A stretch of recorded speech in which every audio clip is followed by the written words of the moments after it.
MPSC लक्ष या YouTube चॅनलवर आपल्या सगळ्यांचं स्वागत आहे। आणि माझा प्रोफाईल आणि सरांचा प्रोफाईल SP तट्टे म्हणून जर तुम्ही अनअकॅडमीवर सर्च केला आणि प्रीती राऊत म्हणून, तर तुम्ही आम्हाला अनअकॅडमीवरती सुद्धा फॉलो करू शकता। आम्ही तिथे टॉप एज्युकेटर, व्हेरीफाईड एज्युकेटर आणि स्टार एज्युकेटर आहोत। शिवाय लाईव्ह क्लासेससुद्धा आमच्यामार्फत तिथे घेण्यात येतात। तर मित्रांनो, अनअकॅडमीवरती पण जर तुम्हाला आमचे व्हिडिओज बघायचे असेल तर तुम्ही आम्हाला तिथे फॉलो करू शकता। मित्रांनो, मी डॉक्टर प्रीती MPSC लक्ष या यूट्यूब चॅनलवर आपणा सगळ्यांचं मनापासून स्वागत करते। आज 28 मार्च 2019 आणि आजचा महत्त्वाचा प्रश्न ज्यांनी भारताच्या शिरपेचामध्ये मानाचा तुरा रोवला आहे, तर असा हा प्रश्न मिशन शक्तीमध्ये, मिशन शक्ती याद्वारे ASAT निर्माण करणारा भारत कितवा देश ठरला आहे। तर सॅटेलाईटची निर्मिती भारताने केलेली आहे आणि असा सॅटेलाईट निर्माण करणारा भारत हा चौथा देश ठरलेला आहे। तर काय केलं आहे भारताने? सॅटेलाईटची निर्मिती केली आहे ज्यांनी लो अर्थ ऑर्बिटमध्ये असणाऱ्या उपग्रहाला सुद्धा अगदी 2 ते 3 मिनिटात पाडलं आहे, म्हणजे त्याचं नायनाट केलेलं आहे। आणि यामुळे आपल्याला आपल्या अंतराळाची सुद्धा सुरक्षितता यामुळे बाध्य झालेली आहे। आपल्याला खूप सुरक्षित असं अंतराळ आता मिळणार आहे। तर याबद्दल आज सकाळी 27 मार्चला, म्हणजे सकाळी 27 मार्चला काल भारताने ही मोठी कामगिरी केली आणि लो अर्थ ऑर्बिटमध्ये फिरणाऱ्या उपग्रहाला नष्ट करण्यात आपल्या शास्त्रज्ञांना यश आले आहे। आणि अशी कामगिरी करणारा अमेरिका, रशिया आणि चीन नंतर भारत हा चौथा देश आहे। लक्षात ठेवा, अमेरिका, रशिया आणि चीन या देशानंतर भारत हा चौथा देश आहे। आपल्यासाठी हा गर्वाचा क्षण आहे। लो अर्थ ऑर्बिटमध्ये फिरणाऱ्या उपग्रहाला आपल्या शास्त्रज्ञांनी फक्त 3 मिनिटात नष्ट केले। आणि हे जे मिशन होतं याला नाव दिलं गेलं होतं मिशन शक्ती। एक एक शब्द महत्त्वाचा आहे, लक्षात ठेवा। चौथा देश आहे अमेरिका, रशिया, चीन नंतर मिशनचं नाव होतं मिशन शक्ती। याच्या अंतर्गत उच्च तंत्रज्ञानाचा वापर करून क्षेपणास्त्र नष्ट करण्यात आलं। भारतीयांसाठी गर्वाचा क्षण आणि संपूर्णपणे भारतात विकसित झालेल्या ASAT मिसाईलद्वारे ही कामगिरी करण्यात आली। हे क्षेपणास्त्र विकसित करणाऱ्यांना पंतप्रधानांनी अभिनंदन दिलं आहे। शिवाय या मिशननंतर आता आपल्याला कृषी, संरक्षण, मनोरंजन, हवामान, शिक्षण, वैद्यकीय अशा सर्व क्षेत्रांमध्ये या उपग्रहाचा फायदा हा आपल्याला होणार आहे। भारत हा शांतताप्रिय देश आहे हे सुद्धा सांगायला प्रधानमंत्री विसरले नाहीत। आणि मिशन शक्तीमध्ये ASAT निर्माण करणारा अशा प्रकारे भारत हा चौथा देश ठरला आहे। महत्त्वाची बातमी आहे, लक्षात ठेवा। यानंतर आजची दुसरी बातमी, कृष्णा सोबती या लेखिकेचं नुकतंच निधन झालेलं आहे। यांच्याबाबत कोणते विधान सत्य आहे?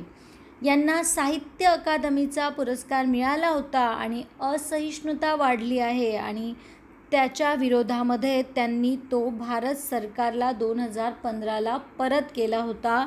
हे योग्य आहे। कृष्णा सोबती या 94 वर्षाच्या होत्या। ज्ञानपीठ पुरस्काराने सुद्धा त्यांना सन्मानित केलं होतं। हे वाक्यसुद्धा योग्य आहे। याशिवाय त्यांना पद्मभूषण, शलाका सन्मान आणि व्यासपीठ सन्मान देखील मिळाला होता। म्हणजेच कृष्णा सोबती यांच्या बाबतीत वरील सर्व विधाने ही योग्य आहेत। कृष्णा सोबती यांच्या ज्या काही वैविध्यपूर्ण जे महत्त्वाचे त्यांचे साहित्य आहेत ते म्हणजे जिंदगीनामा, मित्रों मर्जानी, दार सी बिछुरी आणि सूरजमुखी अंधेरे के। कृष्णा सोबती यांचा जन्म पाकिस्तानमध्ये झाला होता। 1950 साली कहाणी लामापासून त्यांनी आपल्या साहित्यिक प्रवासाला सुरुवात केली। मित्रों मर्जानी, जिंदगीनामा, सूरजमुखी अंधेरे के, दिलो दानिश, समय सरगम आदी साहित्यकृतीसाठी त्या ओळखल्या जातात। जिंदगीनामासाठी 1980 साली त्यांना साहित्य अकादमी पुरस्काराने सन्मानित केले गेले होते, तर 2017 साली त्यांना ज्ञानपीठ पुरस्काराने सुद्धा गौरविण्यात आले। देशभरातल्या असहिष्णुतेच्या विरोधामध्ये 2015 साली त्यांनी आपला साहित्य अकादमी पुरस्कार देखील परत केला होता. याशिवाय त्यांना पद्मभूषण, व्यास सन्मान, शलाका सन्मान या पुरस्कारांनी देखील सन्मानित करण्यात आले होते. पुढील प्रश्न, लोकतांत्रिक सुधारणेवर चीनने श्वेतपत्र जाहीर केलं आहे. तर हे श्वेतपत्र चीननं कुठे जाहीर केलं? तर तिबेटमध्ये हे चीनने श्वेतपत्र जाहीर केलं आहे. आपल्याला माहीत आहे काही दिवसांपूर्वी मॅपमधून अरुणाचल प्रदेश हा भारताचा भाग न दाखविण्याचं सुद्धा काम हे चीननी केलं आहे. नदीच्या पृष्ठभागावर वीज निर्मिती करण्याचा यशस्वी प्रयत्न कुठल्या संस्थेने पूर्ण केला आहे? बघा, धरणं बांधल्यानंतर धरणातून जे पाणी आहे त्याच्यावरती वीज निर्माण करण्यात येते, परंतु धरणांमुळे सुद्धा पर्यावरणाचं भरपूर नुकसान होतं. म्हणून नदीच्या पृष्ठभागावर सुद्धा जलामध्ये भरपूर ऊर्जा असते आणि त्याद्वारे वीज निर्मिती करण्याचा यशस्वी असा जो कार्यक्रम आहे तो IITतील रोडकी इथल्या संस्थेनं पूर्ण केलेला आहे. तर नदीच्या पृष्ठभागावर वीज निर्मिती करण्याचा भारतीय तंत्रज्ञान संस्था IIT रुडकीचा प्रयोग हा यशस्वी झाला आहे. संशोधकांनी वाहत्या पाण्यावर तरंगणारे एक असे उपकरण तयार केले, एक डिव्हाइस तयार केला आहे जे प्रवाहाच्या शक्तीचा वापर करून वीज निर्मिती तयार करतात. हा अक्षय ऊर्जेसाठी एक पर्यायी स्रोत ठरत आहे. या उपकरणासाठी काय करण्यात आलं? हायड्रोकायनेटिक तंत्रज्ञान. हायड्रो म्हणजे काय तर पाणी आणि कायनेटिक म्हणजे काय तर मोशनमध्ये असणे. हायड्रोकायनेटिक म्हणजे पाणी ज्यावेळी मोशनमध्ये असतं तर त्या टेक्नॉलॉजीचा वापर केला गेला आणि पाण्याचा प्रवाह हा वाहणाऱ्या वाऱ्यापेक्षा 100 पटीनं अधिक ऊर्जा उत्पन्न करू शकतो. लक्षात घ्या, पाण्याचा प्रवाह हा वाहणाऱ्या वाऱ्यापेक्षा जास्त ऊर्जा उत्पन्न करू शकतो. हे संशोधनाअंती कळलं आणि त्याच्यानंतर एक डिव्हाइस तयार करण्यात आलं. पारंपरिक जलविद्युत प्रकल्पांसाठी मोठ्या प्रमाणावर धरणांची बांधणी करावी लागते आणि त्याचा पर्यावरणावर विपरीत परिणाम होतो. या समस्येला एक पर्याय म्हणून हे नवीन तंत्र विकसित करण्यावरती भर दिला जातो आहे.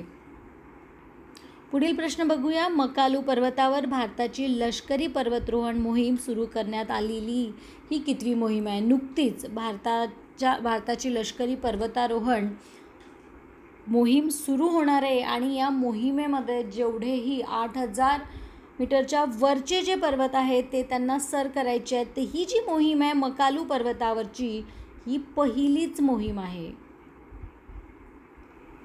मकालू हे हिमालयामधील एक शिखर आहे.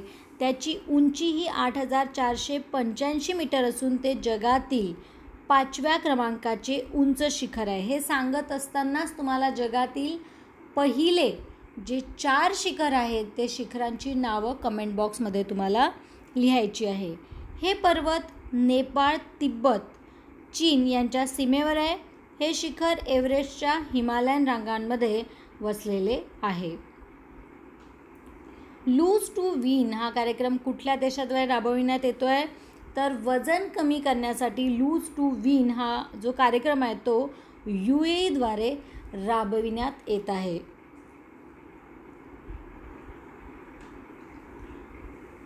भारतीय नौदलाने कुठला कार्यक्रम नुकताच सुरू केला आहे? तर भारतीय नौदलाने नुकताच अभेद्य हा कार्यक्रम सुरू केलेला आहे. लोणावळा येथे भारतीय नौदलाच्या INS शिवाजी या जहाजावरती अणु, जैविक आणि रासायनिक प्रशिक्षण सुविधा याचे उद्घाटन केले गेले. लोणावळा येथे भारतीय नौदलाच्या INS शिवाजी या जहाजावर उभारलेल्या अणु, जैविक आणि रासायनिक प्रशिक्षण सुविधा यांचे उद्घाटन केले गेले. या प्रसंगी नौदलाने अभेद्य नाव लक्षात ठेवा, अभेद्य कार्यक्रमाचा आरंभ केला. या कार्यक्रमामधून जहाजावरील कर्मचाऱ्यांना अणु, जैविक व रासायनिक पदार्थांचा शोध व संरक्षण प्रणालीविषयी प्रशिक्षण दिले जाणार आहे. कृत्रिम बुद्धीवर आधारित म्हणजे आर्टिफिशियल इंटेलिजन्सवर आधारित IIT दिल्लीच्या विद्यार्थ्यांनी डॉक्टर मनून सुरी यांच्यासोबत एक डिव्हाइस बनवलेला आहे आणि ते कुठल्या रोगाच्या संशोधन करण्यात मदत मदतनीस ठरणार आहे. तर हे जे डिव्हाइस आहे हे TB, मलेरिया आणि सर्वायकल कॅन्सर या तिघांच्याही संशोधनासाठी महत्त्वाचं ठरणार आहे. म्हणून या प्रश्नाचं उत्तर असेल वरीलपैकी सर्व. तर मित्रांनो, अशा प्रकारे आपण आजच्या महत्त्वाच्या न्यूज पाहिल्या आहेत आणि मागील प्रश्नाचं जे उत्तर होतं ते चिनूक हेलिकॉप्टर हे दाखल झालं आहे आणि सुरेश रैना यांनी सर्वात जास्त रन 5000 रन केलेले आहेत. तर या प्रश्नांची ज्यांनी योग्य उत्तरे दिली त्या मुलांची नावे मला सांगायची आहेत. अश्विनी भोसले यांनी योग्य उत्तर दिले आहे. योगेश लिलाके हे तर खूप सुंदर कोट लिहत असतात वाचण्यासारखे आणि त्याच्यानंतर ते प्रश्नाचं उत्तर पण देतात बऱ्याचदा. त्यानंतर अन्वित घरत यांनी योग्य उत्तर दिलेलं आहे. मंगेश साळुंके, प्रफुल्ल कोल्हे, नामदेव वासुदेव, मंगेश साळुंके, नॉलेज अड्डा, प्रदीप कुंभार, अस्मिता लोंढे,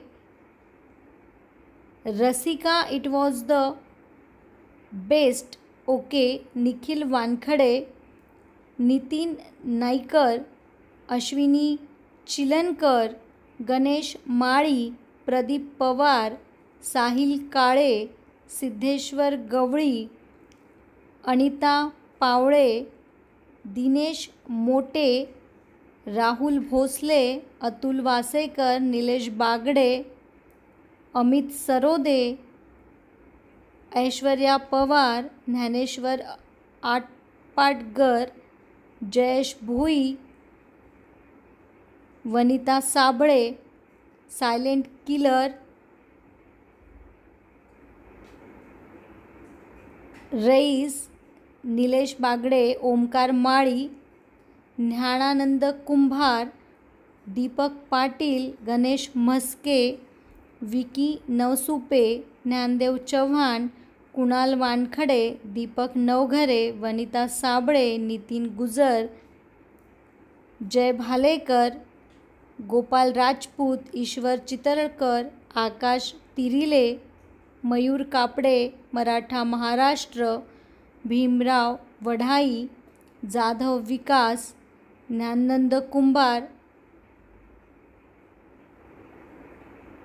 विनोद पवार. मला असं वाटतं की बापू कुणडे आणि ईशा झांझड या सगळ्यांनी योग्य उत्तरं दिलेली आहे. तर तुम्हा सगळ्यांचं अभिनंदन. तुम्ही उत्तरं देता, कमेंट बॉक्समध्ये लिहिता आणि आजची 2 प्रश्न पण लक्षात ठेवा. पहिला प्रश्न माझा असा आहे की 4 कोणते मोठे शिखर आहेत ते त्यांची तुम्हाला नावं लिहायची आहेत आणि त्यांची उंचीसुद्धा तुम्हाला लिहायची आहे. याशिवाय भारताने नुकतंच जी अवैध जे पदार्थ आहेत, जे नशा करणारे पदार्थ आहेत, त्यांची जी तस्करी होते त्या तस्करीला थांबवण्यासाठी कुठल्या देशासोबत नुकताच भारताने करार केलेला आहे ते तुम्हाला कमेंट बॉक्समध्ये लिहायचं आहे. मित्रांनो, सगळ्यात महत्त्वाचं म्हणजे चालू घडामोडींवर खूप प्रश्न विचारण्यात येतात आणि खूप सखोल अभ्यास असणाऱ्यांनाच ती सोडवता येतात. तर तुम्ही याआधी म्हणजे कंबाईनची परीक्षा असल्यामुळे काही मागील दिवसांमध्ये तुमचे व्हिडिओ बघण्यात आले नाही किंवा आन्सर की आल्यानंतर बिलकुल डिप्रेस न होता नव्या उमेदीनं अभ्यासाला लागा आणि पुन्हा अभ्यास सुरू करा. तर 3 ते 4 दिवसांमध्ये काही महत्त्वाच्या न्यूज होत्या त्या बघून घ्यायला विसरू नका. नक्की बघा. परत भेटूया नवीन बातम्यांसोबत, नवीन घडामोडींसोबत, नवीन इम्प्रूव्हमेंटसोबत. तुम्हाला जे काही वाटतं तो तुमचा अभिप्राय कळवा, व्हिडिओला लाईक्स द्या आणि शेअर करा. मित्रांनो, जय भारत, जय महाराष्ट्र.